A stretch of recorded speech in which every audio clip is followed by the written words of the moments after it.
When you talk about death with people around you, how welcome is the conversation, or are you the one that shuts it down, or you open it, or how welcome is it? How is it? It depends on who I'm talking to. My siblings, whenever it gets brought up, they're very against it. They're like, no, I don't want to talk about this, because I'm pretty sure it just scares them as well. And it scares them because? I think the thought of like losing somebody close to them and having to go the rest of their life without like being able to see or talk to them scares them. Mm-hmm. So there's that. And then there's the other side of leaving our bodies and not knowing where we're going. Yeah. What do you think scares them more, though, if you could guess? Probably the first one. I know they're like, I don't know, they're very anxious when it comes to that. My parents will bring it up like, oh, when I die, and they'll be like, my brother specifically, he'll be like, no, I don't want to talk about this. Like, let's not talk about this. What's the benefit of talking about it? I think it's good to talk about it, to sort of have like a plan. Like if you lose a parent, I think it's good to have a plan, and like it's good to ask them what they want. Like, yeah. Yeah, a lot of people have no idea. Yeah, my parents personally, they don't want funerals, and so that we have to take that into consideration and deal with that in a personal way. Like it's different for everybody. Mm-hmm. Emerson, how about you? Your dad, it was a 10-month process of him dying. So how did the conversation change as those 10 months went on? Honestly, death wasn't very talked about. It wasn't talked about until his second to last day here. Obviously, he made his will in around July, but when he started getting sicker, and then in his last month he was alive, and when he was in the hospital, he wanted to keep fighting, and he didn't stop fighting until the second to last day he was here. When he got placed on comfort care, so death just wasn't an option to him. So that kind of just didn't. We didn't talk about it. He didn't want to address it, and then we didn't want to upset him. Obviously, we started talking about it probably a week before he died, and then we started like planning, but like under his nose, because we didn't want to upset him, because he was just very hopeful. I think he was definitely scared. So I think that a big aspect of this whole experience is he didn't want to talk about it because he was scared. So he was probably very sad about leaving you all, right? That's the hardest thing. It's the biggest reason we don't want to talk about it, because we don't want to have to say goodbye. Like, how do you say goodbye to your daughter? You know, how do you do that? Which is one of the reasons we're in this conversation, because this is a thing. So eventually, though, you said goodbye. So I said goodbye, but it was in his last few hours of life. His breathing he started the like death croak, but we thought he had a few more hours, and I was at the hospital for probably 11 or 10 hours that day, and I was talking to him, and I said, goodbye, I'll come back later, because we thought he was going to die the next day. My mom she stayed with him the whole time, and she left the room to fill up her water bottle, and so only my dad's best friend was in there, and then he passed. So we kind of think that he was holding on. He didn't want us there. But yeah. You know what? Hang on. Sorry I cut you out. Sorry. You were saying he didn't want you there. Yeah. Dude, that is so common. You know that's common. Did they tell you? Did the hospice tell you how common that is? Yeah. It's the most common thing, is that people will wait till the closest ones around them leave until they leave their body. And so, yeah, it's exactly it. Your mom goes to fill up her water bottle, and he's like, okay, I'm out. I don't know why that is, but, man. You had a really close relationship, so are you satisfied with or how satisfied are you? I'm satisfied that I got to say a lot of things. Obviously, I just wish he was still here. But I don't know, I spent a lot of time with him the last few months of his life, just hearing stories and talking to him, so I feel satisfied. His services were also amazing. There was like helicopters and bagpipes, and it was really cool, so it was fun. Not fun, but you know what I mean. It was good for him. Yes. He was in the military. Yes, he was in the military, and then he was a federal agent, so his whole agency came. Dude, so no wonder he was fighting because that's what he was, right? That's what he did all his life. Wow, that's cool. It's intense. It's really intense. Bro, if you were talk about death, like what's the thing that you're most afraid of when it comes to talking about death? I'd say what kind of like life I lived while I was here. I think that matters a lot for me, especially. How does that matter? Tell us what you see. Well, I don't know. My personal belief is that like we all have a purpose here. No one's really accidental per se, and we have a purpose here that we're supposed to sort of fulfill. And if we don't fulfill it, I don't know what happens. But I feel like I have a need to do something, right? Just don't know what that is. So like you're both Buddhist and Christian, or you balance the two? I was born in a mostly Buddhist-ish household. It's kind of complicated. And then I have a lot of Christian friends. All my roommates are like Catholic and stuff. And I went to Catholic school when I was young. I grew up in like Philly, so the school district wasn't very good. So my mom sent me to a Catholic school.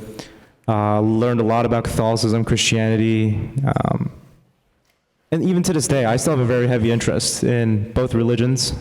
They mean a lot, both to me. So when you think about death, which one do you draw on more?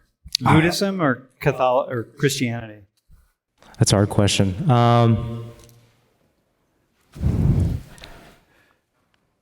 I'd say slightly more on the Catholicism side, maybe. I'm not entirely sure. Yeah. What do you see yourself? Yeah, what do you see yourself drawing on? Like, what do you see? Sorry. What do you mean by what do I see? Well, like in Catholicism, you have a God. Yes. Right? You have the concept of a singular God. Right. That is really watching and taking care of the creator God. Right. And Christianity, right? Yes. And the creator God, it's like, hey, kind of starts things in motion. And so you can assume that the creator God is like up here kind of watching you and has ideas for how you should live your life, all these things that you're talking about. Right, yes. But in Buddhism, you don't really have that. Yeah, I do not have that. That's true. And like how, forgot your name. A friend here mentioned this, what's it called? Samsara, the reincarnation, right? Mm-hmm. That is also, for me, since I grew up with Buddhism, that's sort of like my innate nature to kind of just like have that instinctual feeling of once I die, I'm reborn. But at the same time, I'm not entirely sure if that's, right or wrong. I mean, I don't think anybody really knows here for 100% certainty. So, right. The thing is, the two kind of counteract them. Oh yeah, 100%. So in 100%. Buddhism, you can be thinking, yeah, okay, I'm gonna die, but I probably haven't achieved enlightenment, so I'm gonna assume I'm coming back. Yeah, it's very conflicting. I mean, I don't really know much. I think about it a lot, but I'm not. Yeah. I'm hitting dead ends everywhere I go. Yeah. Okay. But dead ends are okay though. Yeah. I mean, I'm exploring possibilities and things. So. Hey, what would be, Abby? I'm going to ask you this. What's the ideal way? If you could think about yourself as, wait, how old are you? I'm 20. Okay, you're 20. So think about yourself at my age. What for you would be the ideal way to understand death and dying? Like, where do you want to get to? Like, what do you mean? Like all these things. So we're talking about all the ways in which there's a certain struggle. People don't want to talk about it. He's just like, yeah, okay, well, he's not enlightened, or he wouldn't be. Well, you might achieve enlightenment. You may not come back, man. You know what I mean? And your friends don't want to talk about it. And, Emerson, similar thing, and her dad's just like, I got to be in here to fight for my family. I got to stay with you all, man. I'm going to fight. And I can't think about death because I can't, even to open that doorway a little bit could weaken my ability to fight. And so okay, then you got, you're just like wrestling with the whole 9 yards. And so is Peter. So where do you want to get to? Like, what's the best way to think about death? I think just for me coming to terms with it, that it's inevitable and it's going to happen no matter what. So that when, Yeah, just like when is like the biggest like thing for me. so when people around you leave their bodies, you're you what? I don't know. I mean, yeah, it's a hard subject. There's a lot that goes into it. Wait, I want to go. Remind me, why is it so difficult? It's just hard to think of. For me, it's hard to think about like not having that person there for you, like with you. Like Yeah. when I think about my parents, I've always had them in my life, so it's just kind of hard to imagine a life without them. That like everyone around me, like my close ones, are like ready for me not to be there. So when you leave, when it's time for you to leave, everyone is comfortable. Yeah. What do you think about the fact that we're having this conversation? It's a good thing, not so good thing, bad thing. It's a good thing because everyone should like talk about it at least to like know where they stand on death. Yeah. Yeah.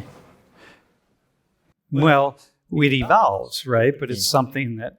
Peter, what do you think about the fact that Emerson is having this conversation, and she just lost her father, and here we are. Yeah, I mean, I think it's incredibly. She has a lot of strength in her, 100%. You know, if I was in her position, I would probably just break down and cry. I'm not gonna lie to you. And it's incredibly recent as well. You know, it's incredibly fresh in her.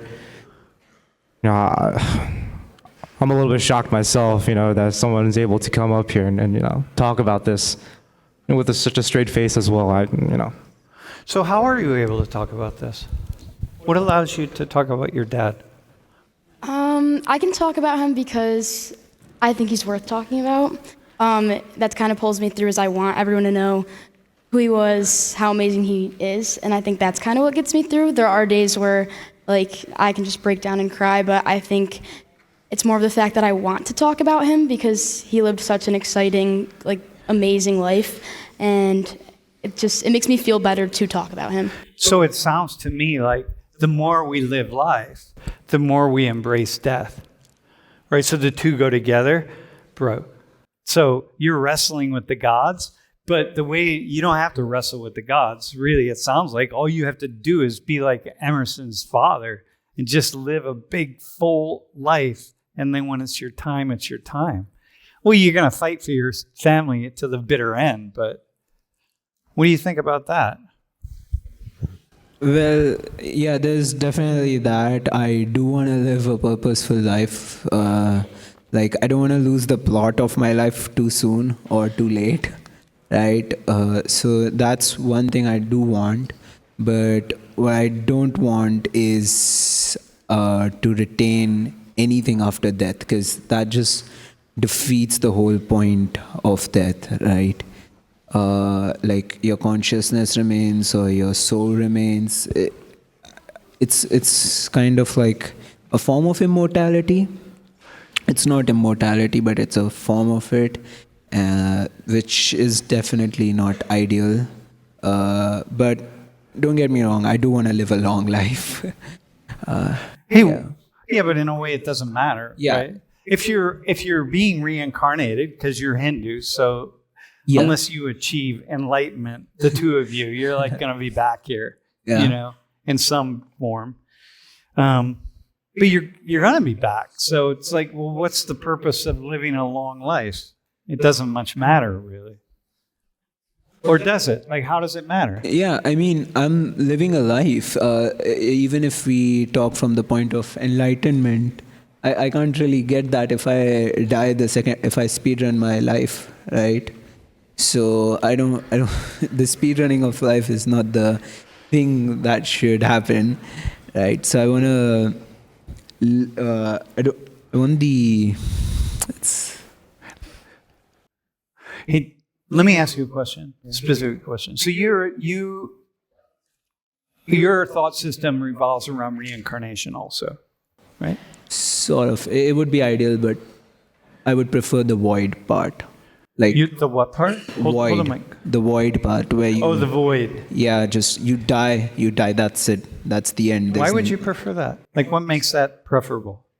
It gives that sense of it's not purposeless, right? It gives you that sense of you have to find your purpose. You have this finite time. You have this resource, right? It's if it's all pointless, right? If you're gonna go in heaven or you're gonna go in hell, right? It's like it then life becomes a college exam, right? What happens afterwards all depends on this. What you do here. Okay. Right. Okay. So this becomes pointless. I don't want my life to become pointless, right? Reincarnation would make it pointless, but the void one makes it purposeful, like gives you a reason. Like there's an end, man. You There's better an get your end. act together. But Yeah. when you walk out that door at the top, that's the end. That's the of the day. Yeah. Like, okay, so hey, so that's how so really in a way you want to see that. Yeah. So why don't you just convert to Abby's a Mormon. You could just convert to Mormonism. Or like Peter, you sort of started with Buddhism. You grew up with Buddhism, but in a way you like kind of lean toward Christianity. You could just do that. Just embrace whatever. Because the question is, what do you want to think about? What do you want to think and feel about death and dying? And you're saying, I actually want to feel like there's some kind of void so that I have to really get my act together. Yeah. Huh. So, I mean, if I'm thinking that, then definitely won't lean towards Catholicism. I think that was heaven and hell. Yeah. Yeah, so I wouldn't be leaning towards that. But I don't want like a god figure to sit. I mean, if there's a god who created this entire universe, yes, thank you very much. But I don't want to meet you anymore. Like, Yeah. You did your part, now I'll do mine. Thank you. I mean, it also comes from the fact that we sometimes have these.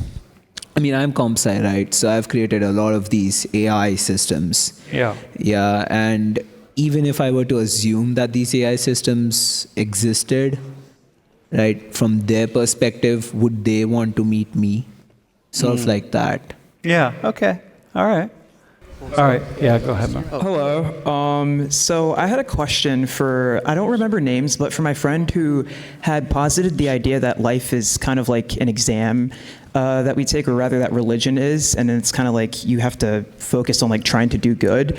I noticed that there's like an appeal towards Catholicism. Could I posit the idea that instead of it being like an exam, it's just one thing that you do? Because like what I would say is like as a Christian, I believe that you believe in Jesus, and once you place your faith, everything else follows. So it's not about trying to do good or trying to do like meeting some bar or deadline. It's just one step and one decision that you take, and then everything follows after. So I would say like it's not as complicated under the guise of like Christianity or Catholicism as you might think. It's a lot more clear and cut and simple, and you get assurance in doing so. Yeah. Okay. It's clear and cut and simple, which is one of the reasons people are going to embrace. We're going to embrace things that are clear and cut and simple, as opposed to, like, I'm not really sure, and so therefore I'm going to feel some kind of way about it.